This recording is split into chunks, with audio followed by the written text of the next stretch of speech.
mofinaina isan'andro atolotry ny mpitandrina rakotina valina maoly.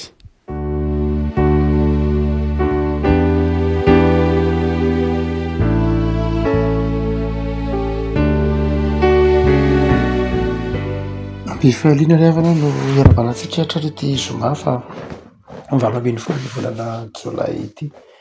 Ny mofinaina izay voalahatra ho antsika dia ny taratasy nosoratana ho an'ny Koritianina voalohany toko voalohany. Koritianina voalohany toko voalohany andininy fahavalo ambin'ny folo ka hatramin'ny fahadimy amby roapolo. Koritianina voalohany toko voalohany andininy fahavalo ambin'ny folo ka hatramin'ny fahadimy amby roapolo. Vakitsika anarany Jesoa. Fa ny teny ny amin'ny hazo fijaliana dia fahatalana amin'izay ho very fa herin'Andriamanitra kosa amintsika izay ho vonjena. Fa voasoratra hoe hofoanako ny fahendren'ny endry ary ho lafiko ny fahalalan'ny mahalala. Aiza ny endry, aiza ny mpanoran-dalàna, aiza ny mpiady-hevitra avy amin'izao tontolo izao. Tsy nampitian'Andriamanitra ho fahadalana va ny fahendren'izao tontolo izao, fa satria na dia naseho aza ny fahendren'Andriamanitra, ny fahendrena dia tsy nahatonga izao tontolo izao ahalala an'Andriamanitra, ka dia ny fahadalan'ny fitoriteny no hisitrak'Andriamanitra amin'izeny izay mino. Fa ny Jiosy mila famantarana ary ny jentilisa mitady fahendrena, fa izay kosa mitory an'ny Kristy vao omby tamin'ny hazo fijaliana dia fahatafitonana amin'ny Jiosy ary fahadalana amin'ny jentilisa. Fa amin'izay vao anjo kosa na Jiosy na jentilisa dia Kristy izay herin'Andriamanitra sy fahendren'Andriamanitra.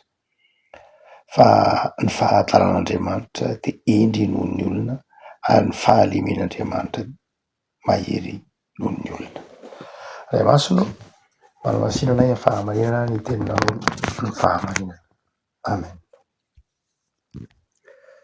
Lalina dia lalina ry havana ny teolojian'i Paoly amin'ity Koritianina voalohany toko voalohany ity, ary isan'izay sarotsarotra ny manakatra ny sariteny ampiasain'i Paoly raha miresaka amin'ity Koritianina izy.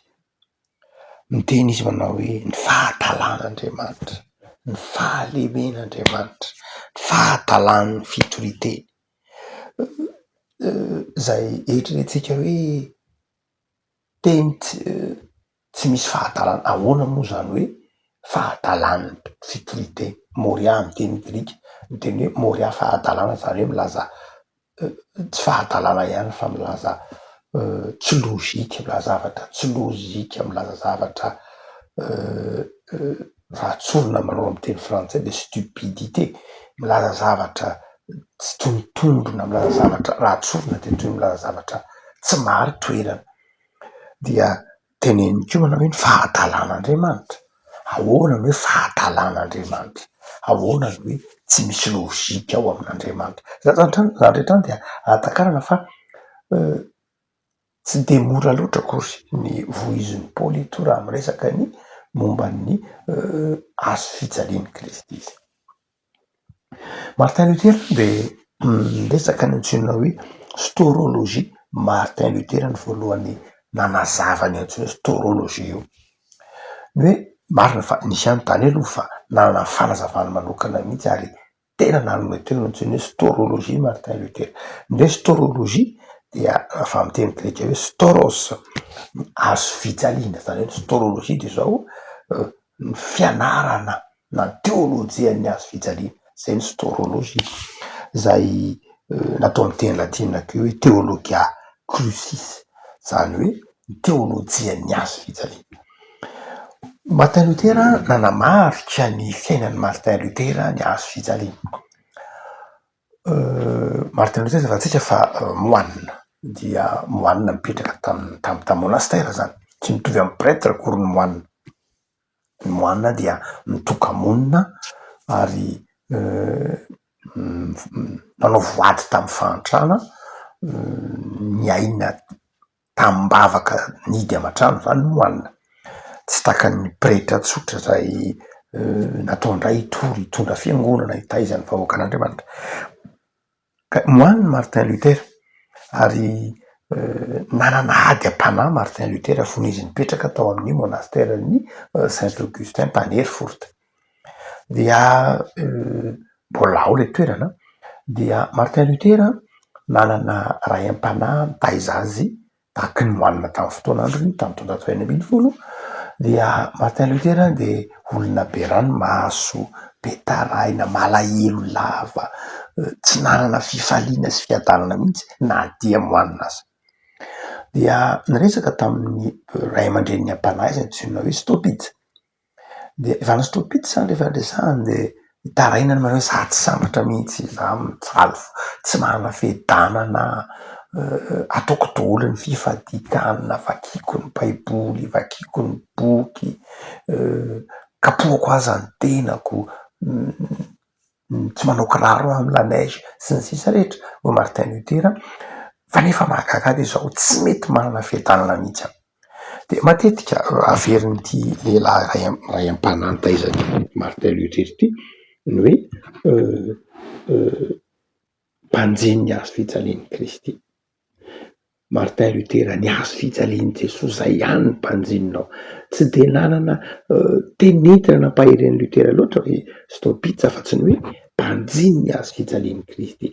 Tsy mahagaga raha ohatra ka nanatoerana teo amin'ny Martin Luther ny hazo fijaliana. Isan'ny zava-dehibe ny orena ny hazo fijaliana, ny teolojian'ny Luther zany ny hazo fijaliana. Ary raha mijery ny ankabeazan'ireo hira loterana isika, ny ankabeazan'ireo hira loterana dia manome toerana miivo amin'ny hazo fijalian'i Kristy. Be dia be ireo hira ao anatin'ny fiainantsika FFPM moa tsy de voavaka loatra ny hoe ty hira loterana, ty hira réformé, hira FJKM, fa azo tsinganina ihany amin'ireo mpamoron-kira. Fa saika ireo hira izay miresaka ny fangiry firen'ny tompo, ny fijalian'ny tompo, ny hazo fijalian'ny tompo dia saika nolovana tamin'ny loterana na tamin'ireo hira izay noforon'ireo missionnaire loterana. Raha ohatra ka hotsika manao hoe raha nahazo toerana be ary teo amin'ny Luther ny hazo fijaliana de tsy Luther akory ny voalohany resaka azy fa i Paoly eto. Paoly eto de manazava ny teolojian'ny hazo fijaliana. Manazava Paoly eto zay amafisin'ny Luther raha teo amin'ny hoe storologie fa ny hazo fijaliana no loharan'ny fahafantarana an'Andriamanitra. Rehefa teo ny hazo fijaliana de tsy misy fahafantarana an'Andriamanitra, tsy mitondra ny olona ho amin'ny fahafantarana an'Andriamanitra, tsy misy mitondra ny olona ho amin'ny fahafantarana an'Andriamanitra marina afa-tsy eo amin'ny hazo fijalian'i Kristy. Hoy Martin Luther. Ary dia misy karazana fivavahana telo ary eto raha jerena amin'ny soratry Paoly. Voalohany de Paoly ao ireo fivavahana izay mitady famantarana fotsiny. Rehefa tsy eo ny hazo fijaliana hoe Paoly eto izao lasa fivavahany mpitady famantarana ny fivavahana. Rehefa tsy eo ny hazo fijaliana dia lasa fivavahany mpitady famantarana, na ny fivavahany mpitady famantarana, mpitady fahagagana dia fivavahana zay tsy miorina amin'ny hazo fijaliana, na ny marimarina kokoa fivavahana tsy miivo amin'ny hazo fijaliana. Ino re fivavahana mpitady famantarana? Le fivavahany mpangata-javatra fotsiny ihany, mivavaka mba hazo zavatra, mivavaka mba hazo fitahina, mivavaka mba ho zao mba izao. Ary tsy mety mino mihitsy ny fitiavan'Andriamanitra raha tsy mahazo zavatra, tsy mety mino ny famelan-keloka raha tsy mahita maso, tsy mety mino ny fitiavan'Andriamanitra raha tsy mahita famantarana, raha tsy mahazo zavatra azo tsapahitanana eo, tsy ny finoana no lasa aloha fa ilay famantarana, ilay fahitana. De zay le karazana fivavahana voalohany, zay ny jiosy. Ary misy koa ankehitriny karazana fivavahana kristianina tahaka zany. Mitonona ho kristianina saingy tsy mino ny hazo fijalian'i Kristy, mitonona ho kristianina saingy zao tsy mino ny famelan-keloka nataon'i Kristy, mitonona ho kristianina saingy zao tsy resy lahatra ny amin'ny finoana fa mpitady famantarana, mpitady fahagagana, miantehitra amin'ny herin'olombelona, miantehitra amin'ny fiezahan'olombelona. Dia zay le karazany voalohany Paoly manao hoe ny jiosy mitady famantarana. Zay le fivavahana voalohany. Na de mitonona ho kristianina izy de mety ho fivavahana mpitady famantarana ihany. Mety mitonona ho kristianina izy saingy zao tsy eo amin'ilay tsy iaina an'ilay teneny Lutera hoe storologia, lay hoe fivavahana miivo amin'ny hazo fijaliany Kristy io. Fa ny fahakazavavahana faharoa ito teneniny Paoly ihany dia ny fivavahana zay mitady ny fahendren'olombelona, mitady ny fahendren'olombelona. Hoy izy manao hoe ny jentilisa mitady fahendrena. Mivavaka indray fa izao vavaka miivo amin'ny fahalalana, miivo amin'ny savoir. Mieritreritra ny fivavahana kristianina ho fahalalana, ho savoir. Aza donona fa ny taonjato fa 5 nanomboka tamin'ny taonjato fa 7 de be dia be ny mieritreritra ny teolojia ho fahalalana. Any anankiray nanamarika fonony ny orona ny université eto tsika hoe nandrafitra ny teolojia ny taonjato fa 8 tany Allemagne zay tena namolavola ny momba ny teolojia, dia nisalasala ny olona tamin'izany fotoana zany hoe ny teolojia ve atao ao anatin'ny domaine na ao anatin'ny tokotany ben'ny saina sa ao anatin'ny tokotany ben'ny fanahy. Dia namaritra ny teolojia tamin'izany fotoana zany na inona de zao fanahy izy saingy zao tena ao anatin'ny sainako izy. Ary de lasa adino lay hoe ny teolojia nge de miivo amin'ny hazo fijaliana, ny teolojia de miivo amin'ny finoana fa tsy miivo amin'ny saina fotsiny, fa be de be ankehitriny ny olona. Tsy hoe tsy ilaina ny saina, atao iny moa ny atomezan'Andriamanitra saina, iny moa ny atomezan'Andriamanitra fahazavan-tsaina, fa izao ny orana de izao ndray lasa tsy mipetraka tsony ny finoana fa lasa fahalalana fotsiny ndray. Be de be ny faculte de théologie, toerana ianarana teolojia eto ambonin'ny tany tsy misy vavaka. Raha makao amin'ny faculte de théologie ianao de ataovy hoe Paris fotsiny ihany ohatra, de jereo fa tsisy hazo fijaliana. Ary be de be ny olona manao teolojia, raha makany Heidelberg ianao na ataovy hoe asa amin'izany sekoly fianarana teolojia nalaza teto ambonin'ny tany zany, dia ahita olona tsy mino manao teolojia be de be. Mety ho misy aza silamo manao teolojia, misy athée manao teolojia, satria le teolojia dia lasa toy ny siansa fotsiny. Tsy mitona ny olona ino n'Andriamanitra fa mamaky an'io baiboly io tahaka ny famakina soratra Goethe na tahaka ny famakina soratra Albert Camus. Dia lasa fahalalana fotsiny. Ary be de be eto ambonin'ny tany, be de be manoratra article na publication amin'ny teolojia fa tsisy finoana. Afaka manoratra ianao ataovy hoe amin'ny intelligence artificielle andramo, maka amin'ny intelligence artificielle na DeepSeek ny ampiasainao na asa na mety ny ChatGPT dia manao hoe mba hanovo toriteny koritianina voalohany, toko voalohany de anaovany toriteny ianao. Satria misy synthèse, manao synthèse ny roa article be de be ao anatin'io machine io izy de ohatran'ny toriteny. Fa zay ve le toriteny, zay ve le ambaran'ny Paoly eto hoe toriteny? Tsy zay mihitsy ny toriteny, tsy fahalalana fotsiny ny toriteny. Ary izay mahatonga ny Paoly eto miteny hoe ny jentilisa misy be de be ireo mihevitra ny fivavahana ho fahalalana fotsiny. Ny fanahy masina manome antsika fahazavan-tsaina fa tsy hoe ny antony fivavahana dia lasa siansa fotsiny, de lasa manango-pahalalana etsero, mizakazaka miofanary, mizakazaka atao dotriretry fa tsy misy finoana. Ary ny ahafantarana fa tsy misy finoana le izy de tsy tonga asa.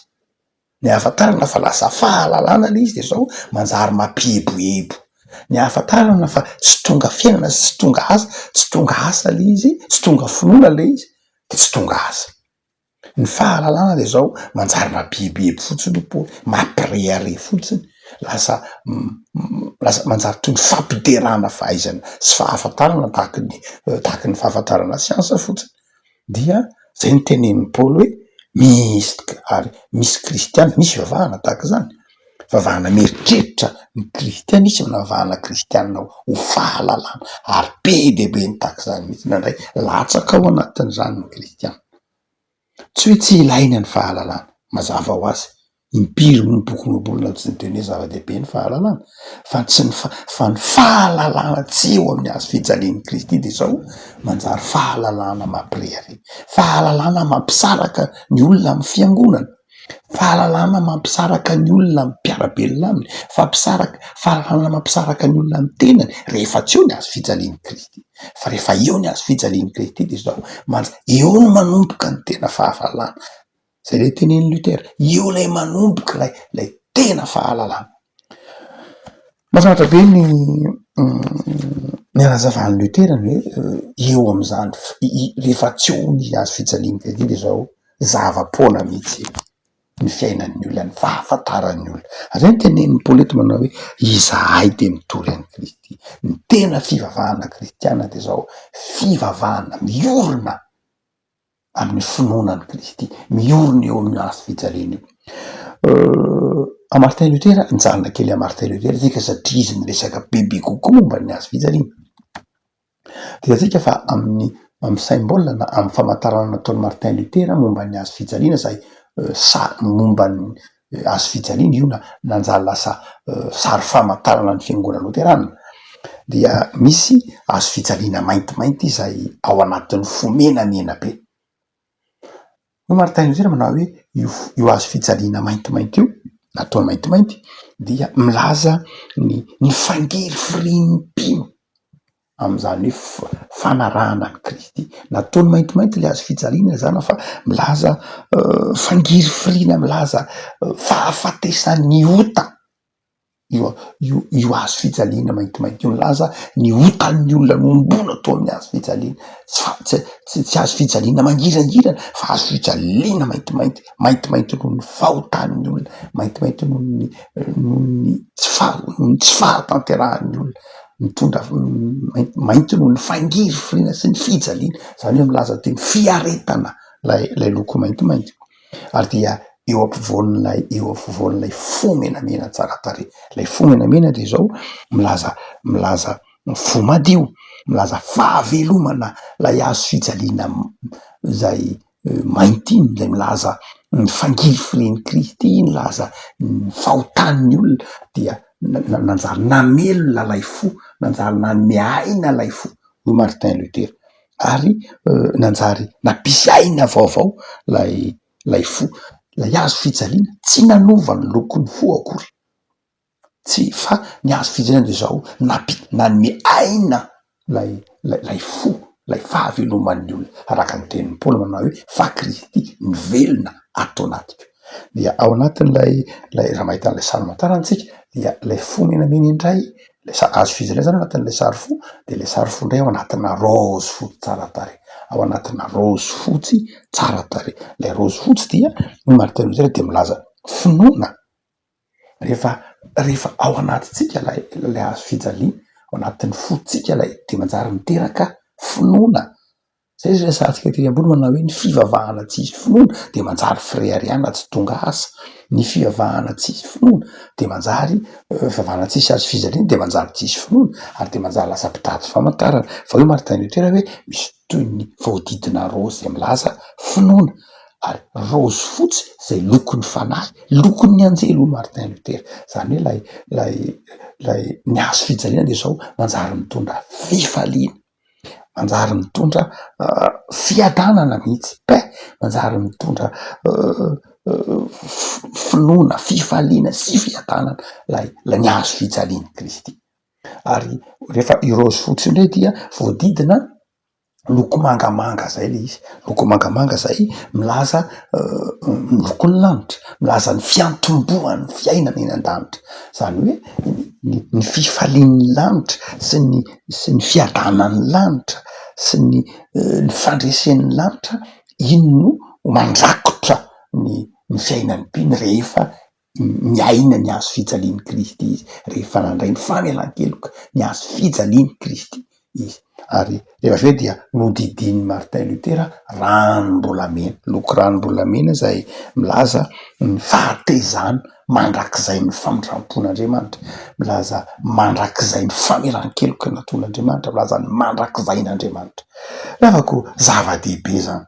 lay azo fijalian'ny Kristy io Paoly eto satria zao mezan'ny jentilisa mezan'ny grika ino ty Jesosy Kristy tompo mato amin'ny azo fijalian'ity ve lazainareo fa Andriamanitra mezan'ny jiosy ino ty Jesosy Kristy tompo mato amin'ny azo fijalian'ity ve lazainareo Andriamanitra fa hoy Paoly herin'Andriamanitra io no namonjenatsika marina loatra fa teo amin'ny tantaran'ny fiangonana dia aty amin'ny taona mba tsy diso roapolo sy efajato zany hoe fa aty amin'ny taonjato fahadimy sy telopolo sy efajato aty vao tena lasa symbole ny azo ny kristianisma ny azo fijaliana fa talohan'izay tsy de zay loatra fa ny sarotranahy indrindra miresaka ny azo fijalian'ny Kristy dia aty amin'ny taona roapolo sy efajato na telopolo sy efajato ary lay sary am'izany fotoan'izany de zao sary vao ateoriny le sarin'ny Jesosy miondriky reny re vao ateoriny fa am'izany roapolo sy efajato telopolo sy efajato zany ny sarotrany de zao sarin'ny Jesosy mitraka zany hoe Jesosy teo amin'ny azo fijaliana tsy miondriky fa Jesosy teo amin'ny azo fijaliana mitraka ary zany hoe zakany tsara ny azo fijaliana satria nanana n'Andriamanitra satria zanak'Andriamanitra izy filavako marina hoe ianao mpino naveran'Andriamanitra eloka io azo fijalian'ny Kristy io no namonjenanao io no reharehanao io no marika hamantarana fa mpino ianao eto ary ny azo fijalian'ny Kristy aza menatra ny azo fijalian'ny Kristy de minoan'Andriamanitra mino fa naveran'Andriamanitra ny elokao mino fa tian'Andriamanitra ianao mamahana ravako malala ny croix rouge na ny ataontsika hoe ny vokovokomena dia nandray ny ataontsika hoe ny hevitry ny azo fijaliana ary raha ohatra ka mijery ny croix rouge sika ny hevitry ny croix mihitsy io zany na ny lacroix ny fiarahamonina de reto zavatra fito reto zay nitovozina tamin'ny fampianaran'ny Paoly sy Martin Luther voalohany de zao no azo fijaliana io no heviny rehefa mitondra ny eo anivon'ny fiarahamonina ianao raha ohatra anao ka asa mitondra azo fijaliana famantarana iny ataonao rojo na amin'ny tanana na ataonao amin'ny fiarakodia de aza adoroana fa tena mitory ny maha-kristiana mitory ny mahavoavela elokanao zany mitory finoana sy fifaliana zany mitory fa ao amin'Andriamanitra ao amin'i Jesosy ianao ary vonina hizara fifaliana vonina hizara ny fiadanan'ny Kristy zay ny tiky ny azo fijaliana lanjaina entiny iny fa tsy haingo fotsiny de rehefa anatin'ny fiarahamonina ianao ka mitondra an'iny de reto zavatra fito reto hoy ny croix rouge ny tokony ho eny aminao voalohany de zao ny humanité zany olona mitsinjo ny maha olona manaja ny maha olona zay ny azo fijaliana Jesosy Kristy tompo teo amin'ny azo fijaliana de zao nanaja ny maha olona izy ny teny izy manao hoe raha io mamelany ilony fa tsy fatan'izay ataony Jesosy teo amin'ny azo fijaliana tsy namaly faty na tena sy na ratsy ary Jesosy dia teo amin'ny azo fijaliana mbola ny teny manao hoe raha lehilahy indro ny zanakao raha indro ny reninao raha vehivavy indro ny zanakao zay humanité zay ataontsika hoe lay toetra fanajana ny maha olona zava-dehibe amin'ny kristianina fa ny faharoa de zao ny tsy fiandaniana atsiaro ny azo fijalian'ny Kristy de zao tsy mba azo fijaliana ny olona mitondra ny azo fijaliana amin'ny tenany ny kristianina zany de zao tsy mba mpiandany atsiaro tsy mba mpampisaraka fampampiavana ny azo fijalian'ny Kristy de milaza fampihavanana ao anatin'ny fiarahamonina nandrava ny hevitry ny fisarahan'ny Paoly ao amin'ny Efesiana ny olon'ny kristianina de zao tsy mpampizara tsy mpampiady tsy mpiandany fampampiavana mihitsy ary ny fahatelo de zao ny azo fijaliana de mazava ho azy milaza tsy fiandaniana atsiaro ihany ko milaza amin'ny foto-kevitra de zao milaza tsy maika hitsara fa milaza fandalinana tsara fa efatra de zao milaza fahaleovan-tena io tsy fiankinana ny azo fijaliana de milaza tsy fiankinana rehefa anatin'ny fiarahamonina isika de kristianina mahajoro tsara kristianina mahajoro tsara, tsy kristianina dompotsiny, tsy kristianina miankin-dava fa kristianina mahajoro tsara, manana ny heviny, manana zay fomba fijeriny ny zava-mitranga, kristianina manan-kolazaina amin'ny olam-piarahamonina, kristianina manan-kolazaina zay le hoe fahazavana, zany ny kristianina, zay ny hazo fijalian'ny Kristy. Dia ny fahadimy de fahavononana hanompo, fahavononana hanompo ny hafa, fahavononana hiasa ho an'ny hafa, fahavononana hanome, fahavononana hanolotra. Zay nge mahatonga ny croix rouge nandray ny hazo fijaliana ho marika famantarana lay fifalian'ny hazo fijalian'ny Kristy dia milaza fahafoizana, ary ny fahaenina dia milaza fiombonana firaisana. Na dia maro azy de iray ihany io hazo fijalian'ny Kristy io, tsy hoe tsy mampisaraka fotsiny fa mampiombona mihitsy, tsy hoe tsy mampiady fotsiny fa tena mampiombona ho anankiray. Ary ny manaraka dia ny ataontsika hoe ny fivelarana, fisokafana zany io hazo fijalian'i Jesosy io. Ny olona mahany azy ny kristianina dia tsy mieritreritra, tsy hoe vao azo indrindriny efatra fa mivelatra. Afaka malala mbola no amafisin'ny Calvin. Calvin dia nanomana efa tsy raha ny tena marina nge efa tsy voambo amin'ny hazo fijaliana intsony Jesosy, fa ny hazo fijaliana dia zao efa tsy eo antsony Jesosy. Ny hazo fijaliana dia ny tena izy dia tsy eo antsony Jesosy, tsy ilay Jesosy mangiry firy intsony fa Jesosy nandresy ny fahafatesana. Ary zay nahatonga ny Calvin nanome toerana na ampifamatotra indray ny hazo fijaliana amin'ny teolojia ny voninahitra. Io hazo fijaliana io tsy faharesena io, hazo fijaliana io tsy fiondrena io, fa hazo fijaliana io voninahitr'Andriamanitra io. Zay no mahatonga ny Calvin naresaka ny teolojia ny voninahitra ao amin'ny fiangonana reforme indray, de manjary fifaliana mahatsiaro ny voninahitr'Andriamanitra. Re afaka malala kristianina isika, ny hazo fijalian'i Jesosy nazahoantsika famelan-keloka. Alao ery ariavako malala matoky ny tompo. Hoy Paoly, voaomby miaraka amin'ny Kristy tamin'ny hazo fijaliana, tsy zaho tsony velona fa Kristy ny velona ato anatiko.